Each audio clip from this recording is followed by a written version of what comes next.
Hello बच्चों, जय माता दी। आज के बेटे जो हम टॉपिक करने जा रहे हैं, जो आज हम ट्रीटमेंट पढ़ने जा रहे हैं, और वो ट्रीटमेंट है treatment of good destroy by fire, loss by fire. जो एडजस्टमेंट आपके प्रॉफिट एंड लॉस, जो एडजस्टमेंट्स आपके फाइनल अकाउंट्स के में आनी ही आनी है, आपके एग्जाम में बेटा आएगी ही आएगी। ठीक है, मतलब आपका जो पेपर होगा अभी 11th का, तो उसमें जो फाइनल अकाउंट्स का जो टॉपिक, जो आपके पेपर में क्वेश्चन आएगा, फाइनल अकाउंट विद एडजस्टमेंट्स, तो अब वो 8 नंबर का होता है या आपके स्कूल में 12 नंबर का होता है, वो हर स्कूल की अपनी अपनी बात होती है बेटे। तो उसमें ये गुड्स डिस्ट्रॉय बाय फायर वाली एडजस्टमेंट्स आनी ही आनी है बेटे। तो चलिए आज स्टार्ट करते हैं treatment of goods destroyed by fire. चलो बेटे, इसका पहला केस है, ये थोड़ी क्लास लंबी हो जाएगी क्योंकि दो तीन इसकी बेटा तीन चार केसेस हैं। पहला केस, सर आप तो फाइनल अकाउंट्स बना रहे हो 31 मार्च तक के। क्वेश्चन ये है कि 1 April 2023 2022 goods worth rupees 10,000 were destroyed by fire. जी सर, बताइए इसकी treatment profit and loss trading final accounts में क्या रहेगी। ट्रेडिंग में आएगा, प्रॉफिट लॉस में आएगा, या बैलेंस शीट में आएगा। इसका अमाउंट ठीक कर लिख देते हैं बेटे, क्लियर नहीं है, 10,000। ये एंट्री बच्चों आपके फाइनल अकाउंट्स में नहीं आएगी। क्यों नहीं आएगी सर? क्योंकि आप जो बेटे अपने फाइनल अकाउंट्स बना रहे हो, ट्रेडिंग या P&L या प्रॉफिट एंड लॉस अकाउंट, या बेटे जो ट्रेडिंग अकाउंट है, आप किस डेट के बना रहे हो? For the year ended March 31st 2022। और ये डैमेजेस कब हुए हैं? 1 अप्रैल 2022।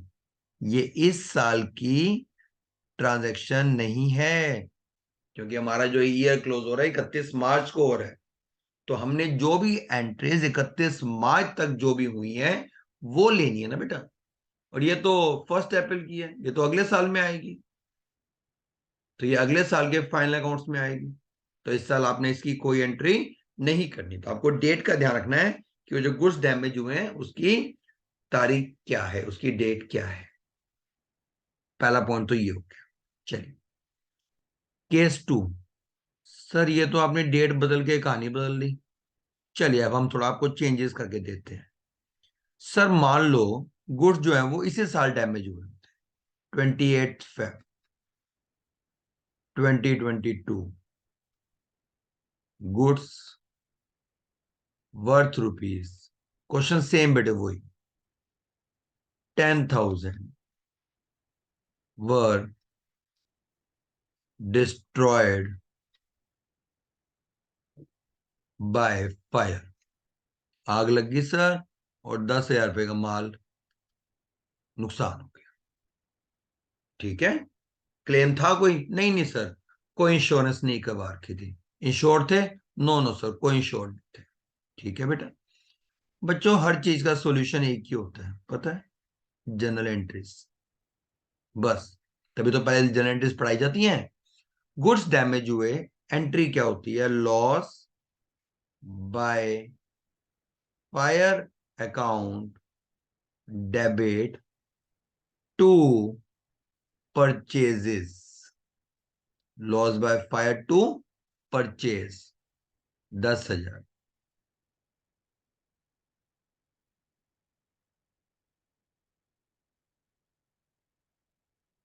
तो परचेज बेटा क्रेडिट हो गया। तो जब मैं ट्रेडिंग अकाउंट बनाऊंगा,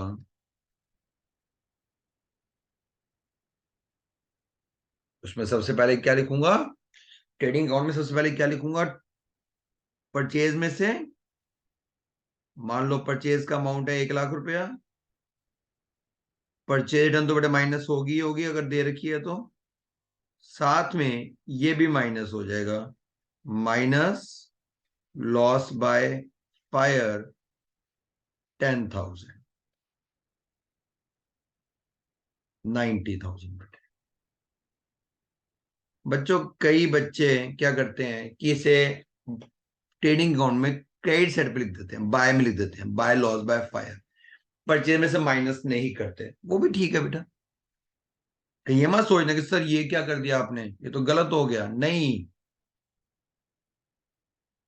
वो भी ठीक है। चलो, ये तो हो गया, भैया इंश्योर्ड नहीं थे, बट सर दूसरा इफेक्ट, अच्छा लॉस हो गया तो कौन डेबिट होगा? Profit and loss account. Entry क्या हो जाएगी? Profit and loss account debit to loss by fire 10,000। Profit and loss account debit to loss by fire. तो प्रॉफिट एंड लॉस में क्या आएगा बेटे? प्रॉफिट एंड लॉस अकाउंट में क्या आएगा बच्चों? टू लॉस बाय फायर, कितना अमाउंट? 10,000 रुपए, क्योंकि यहां शॉर्ट तो थी नहीं। राइट बच्चों? तो दो ट्रीटमेंट समझ आ गई।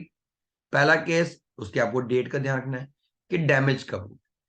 अगर वो इसी ईयर की ट्रांजेक्शन है तो हम करेंगे, बट वो इस ईयर की ट्रांजेक्शन नहीं है, अगले साल की है, तो वो अगले साल के फाइनल अकाउंट्स में दिखाई जाएगी।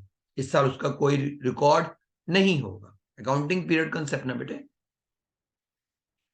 दूसरा, अगर सर वो इसी ईयर डैमेज हुए पर क्लेम क्लूम हमने कोई इंश्योरेंस नहीं करवा रखी थी, अनइंश्योर्ड थे, इंश्योर्ड भी पड़ेंगे, अभी तो अनइंश्योर्ड थे, डैमेज हुए, जन एंट्री क्या है? Loss by fire to purchase, purchase में से माइनस हो गया, और लॉस है तो राइट ऑफ भी होगा। किससे राइट ऑफ होगा? प्रॉफिट एंड लॉस अकाउंट से। एंट्री क्या हो जाएगी? Profit and loss account debit to loss by fire. तो पी एंड एल में क्या आ गया? To loss by fire. चलो सर, ये तो आपने बता दिया कि इंश्योर्ड भी नहीं थे, अब बताओ सर अगर वो इंश्योर्ड होते हैं, चलो बताते हैं उसके बारे में। चलो, केस थ्री, इसको केस थ्री का नाम दे देते हैं बेटे। ठीक है, मान लेते हैं, एज्यूम कर लेते हैं कि जो गुड्स डैमेज हुए, गुड्स जो बेटे डैमेज हुए, वो थे, उनकी जो कॉस्ट वर्थ थी बेटे, वो थी 10,000। और इंश्योरेंस कंपनी आपको जो बेटा क्लेम एडमिट कर रही है, फुली इंश्योर्ड थे, और इंश्योरेंस कंपनी ने आपको पूरा क्लेम दे दिया। राइट? इंश्योरेंस क्लेम पूरा, आपको क्लेम एडमिट हो गया, पूरे का पूरा इंश्योरेंस कंपनी आपको क्लेम देने को तैयार है, फिर तो कोई नुकसान ही नहीं हुआ। चलो, अच्छा कोई नुकसान नहीं हुआ, इसका मतलब sir profit and loss account में कोई एंट्री नहीं आएगी। गुड्स डैमेज हुए, सर गुड्स डैमेज हुए, एंट्री क्या होती है? सर एंट्री तो बच्चों वही होती है, एंट्री थोड़ा ना बदल जाएगी। Loss by fire debit to purchases. कितने गुड्स डैमेज हुए? 10,000। तो परचेज में से सेम वही, ट्रेडिंग अकाउंट, परचेजेस का जो भी अमाउंट है, नेट परचेजेस बेटे, परचेज रिटर्न माइनस करने के बाद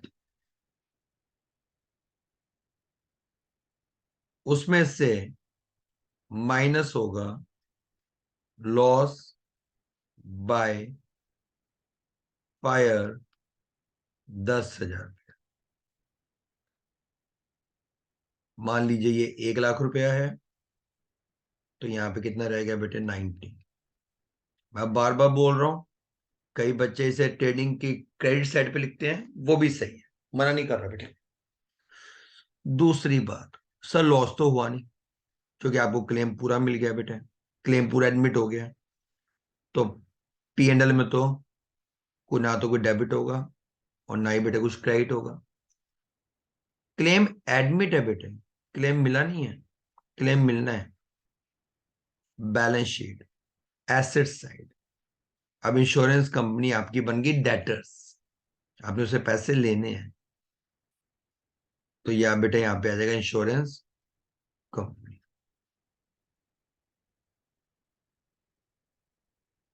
कितना क्लेम मिल रहा है आपको? 10,000।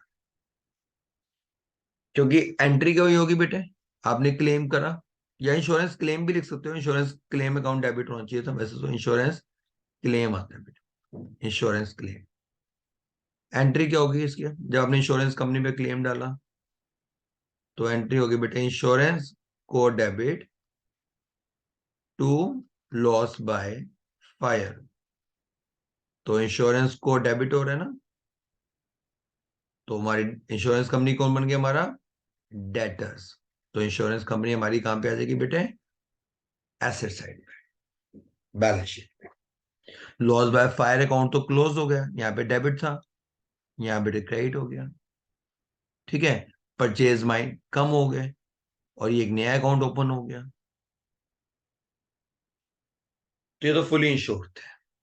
सर ये बताओ कि अगर फुली इंश्योर्ड ना होते, पार्शियली इंश्योर्ड होते, आपके गुड्स जो डैमेज हुए हैं, जो गुड्स आपके डिस्ट्रॉयड हुए हैं, उसकी कॉस्ट थी 10,000, और जो आपका इंश्योरेंस क्लेम एडमिट हुआ है, जो इंश्योरेंस कंपनी ने बेटे जो क्लेम एक्सेप्ट किया है, क्लेम एडमिटेड है, वो सिर्फ और सिर्फ 7,500 है। पार्शली इंश्योर्ड, फुली इंश्योर्ड नहीं थे। सर चलो, दिख गया, पता चल गया कि भैया 2,500 रुपीज का तो लॉस हो गया, घाटा हो गया। माल डैमेज हुआ 10,000 का, और रिकवरी हुई सिर्फ 7,500 रुपीज की। गुड्स डैमेज हुए 10,000, यहां तो बेटे 10 ही माइनस होगा। इसकी एंट्री तो वही है, loss by fire to purchase. 2,500 रुपए का में लॉस हो गया, profit and loss account debit to loss by fire, है ना? राइट, लॉस बाय फायर 2,500, जो हमें कम क्लेम मिला। और जो क्लेम है, इंश्योरेंस कंपनी ने क्लेम एडमिट कर लिया, तो जो एसेट साइड पे आएगा बेटा इंश्योरेंस कंपनी, जितना इंश्योरेंस कंपनी ने क्लेम एडमिट किया 7,500, बस। पहले केस में प्रॉफिट लॉस में कुछ नहीं आया, क्योंकि आपको जितना गुड्स डैमेज हुए उतना आपको क्लेम मिल गया था। और दूसरे केस में बेटे आपके गुड्स डैमेज हुए 10,000 रुपए के, और क्लेम मिल रहा है सिर्फ 7,500, 2,500 रुपीज का आपको लॉस हो गया, वो प्रॉफिट लॉस में आएगा। एंट्री बताया तो बच्चों, पहली एंट्री तो यही होगी same, loss by fire to purchase 10,000। आपने इंश्योरेंस कंपनी पे क्लेम डाला, इंश्योरेंस कंपनी डेबिट 10,000। ठीक है, बट इंश्योरेंस और to loss by fire 10। But insurance company कहती है भैया हम तो आपको सिर्फ पैसे दे पा रहे हैं 7,500 रुपीज, या वो पैसे दे रही है मान लो, तो उसकी आपने पढ़ी थी ना entry, bank account debit 7,500। But यहाँ पे भी मैंने ये बोला नहीं कि पैसे मिल गए हैं, इसमें था कि हमें क्लेम हमें ले रहे हैं। प्रॉफिट लॉस हो गया, profit and loss account debit, कितना लॉस हो गया? 2,500 रुपए का, टू इंश्योरेंस कंपनी 10,000। ये तो क्लेम मिलने की एंट्री। बट क्लेम अगर एडमिट हो गया तो इंश्योरेंस कंपनी कितना अमाउंट देने को रेडी है, तो एंट्री क्या है, इंश्योरेंस को डेबिट 7500, लॉस हुआ P&L debit 2500 to loss by fire 10,000। ठीक है बच्चों, तो ये ट्रीटमेंट थी बेटे गुड्स डिस्ट्रॉय बाय फायर। पहला केस, गुड्स आपके डैमेज हुए और उस ईयर में नहीं हुए तो उसकी कोई एंट्री नहीं आई। दूसरे केस में कोई क्लेम नहीं मिला, अनइंश्योर्ड थे, तो सारा लॉस हो गया, प्रॉफिट एंड लॉस में आया। थर्ड केस, आपके गुड्स जो डैमेज हुए और उतना ही क्लेम मिल गया, फुली इंश्योर्ड थे, ये हो गया।